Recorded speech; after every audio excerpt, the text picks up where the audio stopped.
For a couple in California, the dream of a bigger family turning into a nightmare when their fertility clinic gave them unimaginable news.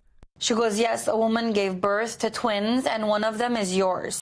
Ani and Asot Manukian say a mix-up at a prominent fertility clinic in L.A. led to their embryo being implanted in a New York woman. That woman gave birth to 2 boys in March, the Manukian son and a boy belonging to an unidentified third couple.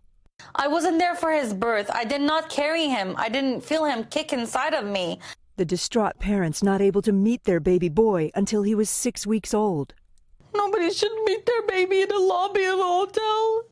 Ani and her husband are now suing the clinic, Cha Fertility Center, accusing them of medical malpractice and negligence. The New York couple, who are Korean-American, also filing a similar lawsuit against Cha, saying they were ecstatic when they discovered they were pregnant, thought they were having 2 girls, and later were shocked when the woman gave birth to boys that did not appear to be of Asian descent.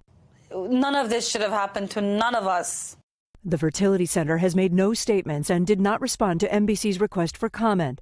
IVF is a booming industry, with demand doubling between 2007 and 2017, more than 78,000 babies born as a result in 2017 alone. But the industry remains largely unregulated, with no single government agency overseeing fertility centers or requiring disclosures and rules that would prevent errors like these.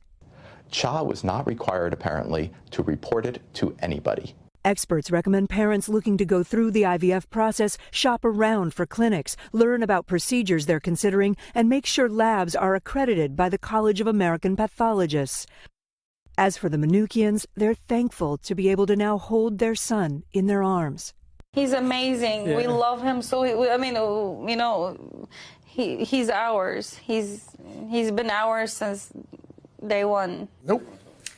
The New York couple initially wanted to keep the babies that woman had carried, but they did eventually return both babies to their biological parents. They say in their suit that they've never been told what happened to their original 2 biological embryos that should have been implanted. Obviously, we've just heard from this one couple, but when you think about that mom who carried 2 babies that didn't turn out to be her own and then had to give them up. I mean, it's horrible all around. How often do things like this happen? How often do mistakes like this happen? More than you would think, unfortunately. We were talking to experts about this yesterday, and they say, you know, from switched embryos to having maybe like a sperm donor who turns out not to be your husband, that does happen. And a lot of times it's not caught. It was caught in this case because the babies looked so different from the woman who gave birth to them ethnically. Yeah. So if you are considering IVF, or maybe you even have an embryo frozen in a clinic, I mean, what do you do?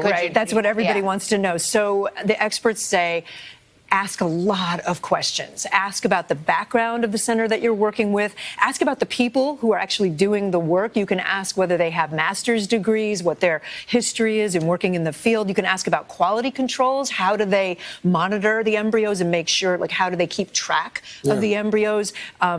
If they're writing information that's handwritten, that's not good. It should be, digital. It should have like a barcode or something like that to track the reproductive materials. And then also make sure that not everything is kept in the same place. Because remember last year we were talking about the tanks that went bad last year at fertility clinics. So you don't want all of your embryos in one tank. It would seem as if there's little to no government regulation. But are the centers being held responsible by anyone? Well, so the deal is that it's this patchwork.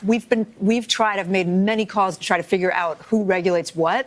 And it's like state agencies, federal agencies, professional agencies, and accreditation groups. But it's not one single agency. That's the problem, holding everybody accountable. Lawyers say the only recourse they have is to file a suit. Well, I had IVF with my second baby, and, I know when you go through that process, your whole hopes are entrusted to a clinic, and it's just heart-wrenching to see how it turned out in this case. It is. Kate, thank you. Continue to follow it for us.